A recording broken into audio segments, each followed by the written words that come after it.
लोकतंत्रात्मक गणराज्य बनाने के लिए तथा उसके समस्त नागरिकों को सामाजिक, आर्थिक और राजनीतिक न्याय दिलाने के लिए अभिव्यक्ति, विश्वास, धर्म और उपासना की स्वतंत्रता दिलाने के लिए प्रतिष्ठा और अवसर की समता प्राप्त कराने के लिए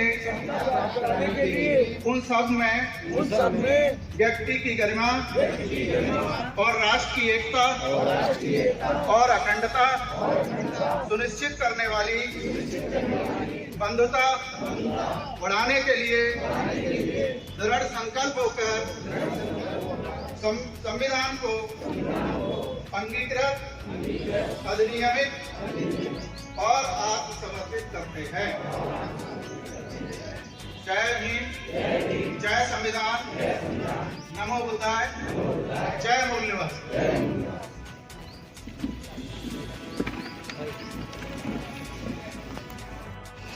कुछ लोग गाजियाबाद। जी सर, आज के अधिवेशन के बारे में क्या कहना है कि आज बहुत ही मतलब कि अच्छा सब्जेक्ट जो चर्चा विषय रखे गए थे, ये पूरा संपूर्ण बहुजन समाज के लिए ये विषय रखे गए। एक्चुअली ये विषय नहीं है, ये समाज की पीड़ा है। ये समाज की बहुत बड़ी पीड़ा है जो समाज महसूस करता है। ये सारे जितने भी प्रश्न हमने उठाए हैं, ये सारे प्रश्न हमारे समाज की पीड़ा है।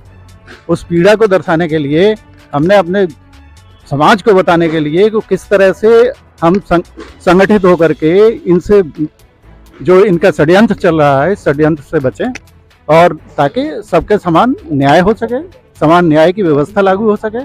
ऐसी व्यवस्था हम चाहते हैं और हम किसी व्यक्ति विशेष के विरोध में नहीं है, लेकिन अगर व्यवस्था में विरोध लगेगा तो जरूर करेंगे। मगर कैसे मतलब इस व्यवस्था को बदलने में लगे हुए हैं? आप खुद ही मतलब बताया जाता है कि कई खंड में बटे हुए हैं। हाँ, लाखों मतलब कि ये जो संगठन है वो चल रहे हैं। हमारा जो पहला काम होगा इसके समाधान के लिए वो ये होगा कि अपने समाज में देखो, एक तो जागरूकता नहीं है, हम जागरूकता लाएंगे, उसको जन जन तक पहुंच करके हम जागरूक करेंगे उसको, और जागरूक करने के बाद उनको संगठित कर रहेंगे, और संगठित करने के बाद जो हमारी नई पीढ़ी है उसको भी ये सारी चीज़ें हम बताएंगे कि किस तरह से वो एक रहें, बटे ना, और बटेंगे तो नुकसान हमारा ही है। और हम हमेशा संगठित रह करके ही हमें संघर्ष करना है। नई पीढ़ी को भी ये हमें बताना है।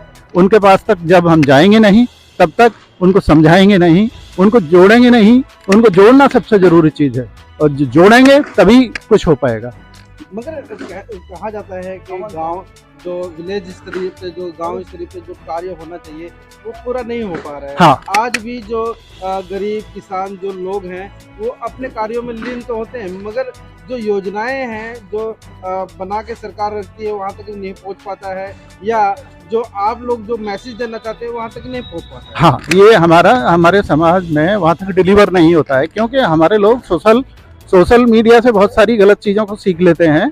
तो हमें उन 1 to 1 हम उनको जाना पड़ेगा, समझाना पड़ेगा हमारी नीतियाँ क्या हैं, भविष्य की रणनीति क्या है, फिर हम करना क्या चाहते हैं। एक्चुअली हम करना ये चाहते हैं कि हमारा आज का जो संघर्ष है वो किस तरह से हम अपनी नई पीढ़ी के लिए ट्रांसफ़र करें। अभी तक वो हमारा 1% भी हमारा ट्रांसफ़र नहीं हुआ है। हमें इसको मेन जो मकसद है हमारा ट्रांसफ़र करना है, अगली पीढ़ी को ट्रांसफर करना। कहीं ना कहीं एक विडंबना भी है कि जितनी भी राजनीतिक जो पार्टियां हैं जो समाज के लिए चाहती है, वो काम करना चाहती है, मगर वो नाम लेकर चल रही है।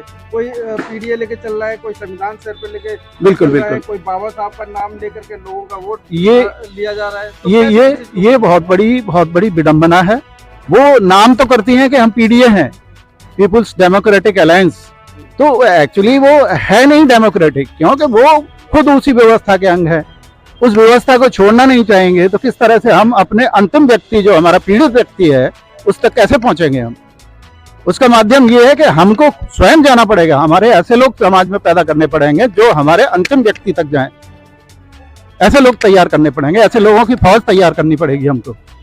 चलिए, इस बार जो वाम क्षेत्र का जो प्रथम अधिवेशन प्रतापगढ़ में रखा गया है, तो इसमें क्या मतलब कौन कौन लोग आए और क्या यहाँ से मतलब कि किन किन विषय पे बात हुई? देखिए, कैलकुलेशन क्या निकला? देखिए, हमारे राष्ट्रीय अध्यक्ष VL मातंग साहब इसमें पधारे, हमारे तमाम CEC मेंबर्स पधारे, और सबसे बड़ी चीज है कि हमारा जो जनमानस है, बहुत ज्यादा जनमानस यहाँ पधारा, उसमें सबसे बड़ी मातृशक्ति की संख्या थी।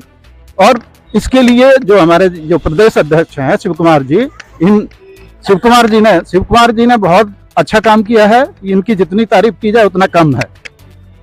और हमारे अंतिम व्यक्ति तक हमारा उद्देश्य, फिर भी बार बार रिपीट करूंगा कि अंतिम उद्देश्य यही है कि हम अपने जो अंतिम व्यक्ति है हमारे समाज का, उस तक हम पहुंचे और उसकी पीड़ा को समझें। सभी सम्मानित साथियों को नमो बुद्धाय, जय भीम, जय संविधान।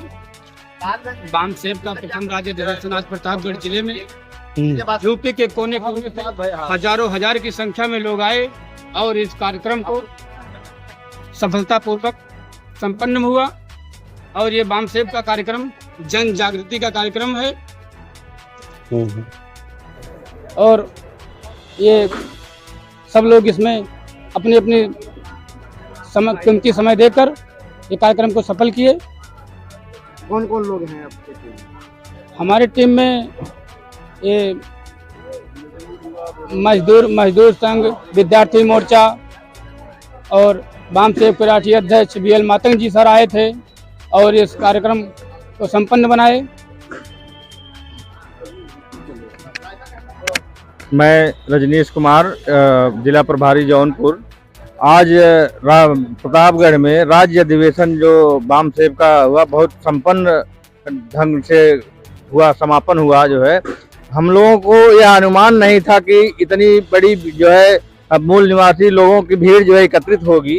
वो जैसा हम लोगों ने अनुमान किया था उससे अधिक जो है लोगों ने यहाँ प्रतिभाग किया। इसके लिए मैं सभी को जो है साधुवाद देता हूँ। सबसे पहले तो मैं आपको धन्यवाद दे दूं। आप सुबह से ही लगे हैं, हमारे कार्यक्रम को सफल बनाने में आपका भी बहुत बड़ा योगदान है, क्योंकि जो हमारा परमिशन था उसको ध्यान में रखते हुए, समय को ध्यान में रखते हुए कार्यक्रम को हम सकुशल विषय पर चर्चा करते हुए वक्ताओं के द्वारा, राष्ट्रीय अध्यक्ष जी के द्वारा कार्यक्रम का समापन किया गया। और जो हमारा मूवमेंट है, बहुजन का जो मूवमेंट है सामाजिक कार्य के लिए, जागृति के लिए, वह कार्य हम लगातार जारी रखेंगे। हर जिले में, हर ब्लॉक में, हर तहसील में जो जिम्मेदारी मुझको मिली है, मैं वहाँ टीम खड़ा करूंगा। और इस जो आज यहीं से मैं संकल्प लेता हूँ, जो बाम सेब का प्रथम राज्य अधिवेशन हुआ है उत्तर प्रदेश का, मैं कोशिश करूंगा कि उत्तर प्रदेश के हर जिले, हर ब्लॉक, हर तहसील तक मैं टीम को खड़ा करूं और आने वाले समय में जो जागृति का कार्यक्रम है उसको हर गांव तक पहुंचाऊं। धन्यवाद।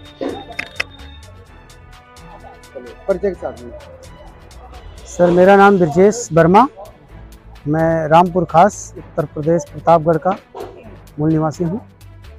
और आज जो ये बाम सेब का राज्य अधिवेशन उत्तर प्रदेश में प्रतापगढ़ में हुआ, बहुत ही सफल तरीके से हुआ, बहुत ही अच्छा हुआ। और संख्या में भी काफ़ी लोग उत्सुक रहे और शांतिपूर्वक सुने भी, और सब कुछ अच्छे से हुआ।